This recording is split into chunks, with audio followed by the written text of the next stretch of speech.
লাগাম ছাড়া অতিরিক্ত বৃষ্টির কারণে ফুলে ফেঁপে উঠেছে লাভপুরের কুয়ে নদী। নদীতে জল আরও বৃদ্ধির ফলে নদীর বাঁধ ভেঙে প্লাবিত ঠিবা অঞ্চলের বেশ কয়েকটি গ্রাম। আতঙ্কে দিন কাটাচ্ছেন এলাকাবাসীরা। শুক্রবার কাঁদরকুলা গ্রামে কুয়ে নদীর বাঁধে ধস ছাড়ে। তড়িঘড়ি বাঁধ নির্মাণের কাজে নেমে পড়েন স্থানীয় গ্রামবাসী ও সেচ দপ্তরের কর্মীরা। কাঁদরকুলে গ্রাম থেকে বাক্সিনা যাওয়ার রাস্তার উপর দিয়ে জল বইছে দেখেন স্থানীয়রা। ফলে লাভপুরের প্রায় 15টি গ্রামের সঙ্গে কিন্নাহারে যান চলাচলের যোগাযোগ বন্ধ হয়েছে।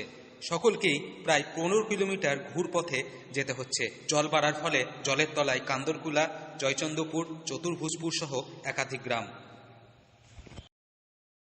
আজকে কুয়ে নদীর বাঁধ তো ভেঙে গেছে, পরিদর্শন করলেন, কি দেখলেন? কুয়ে নদীর বাঁধ ভেঙে গেছে। গতকালকে আমরা এসেছিলাম, আপনারাও এসেছিলেন।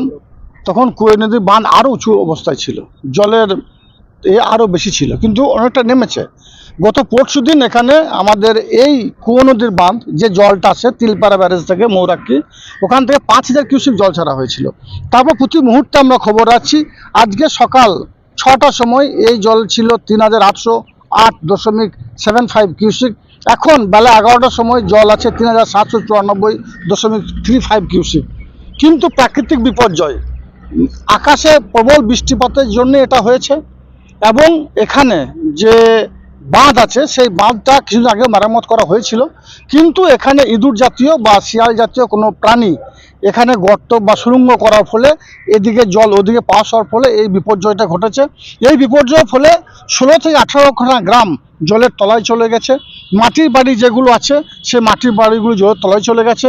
এবং এখানকার যে কৃষক যারা ধান রোপণ করেছিল, কয়েক হাজার হেক্টর জমি জলের তলায় চলে গেছে। এরপরই আজকে আবার সেই সমস্ত গ্রাম পরিদর্শন করতে আসেন জেলা পরিষদের সভাধিপতি কাজল শেখ। জানা যায়, গত পরশুদিন ময়ূরাক্ষী নদীর তিলপাড়া ব্যারেজ থেকে 5000 কিউসেক জল ছাড়া হয়েছে। আজকে সকালে কুয়ে নদীর জলের মাত্রা ছিল 3808.75 কিউসেক। বেলা 11টায় সেই জলের মাত্রা কিছুটা কমে দাঁড়ায় 3794.35 কিউসেক। অন্যদিকে আজ বীরভূমের কিছু কিছু জায়গায় ঘন মেঘলা আবহাওয়া রয়েছে। আবার যদি বৃষ্টিপাত শুরু হয় তাহলে ভয়ঙ্কর পরিস্থিতি হতে পারে।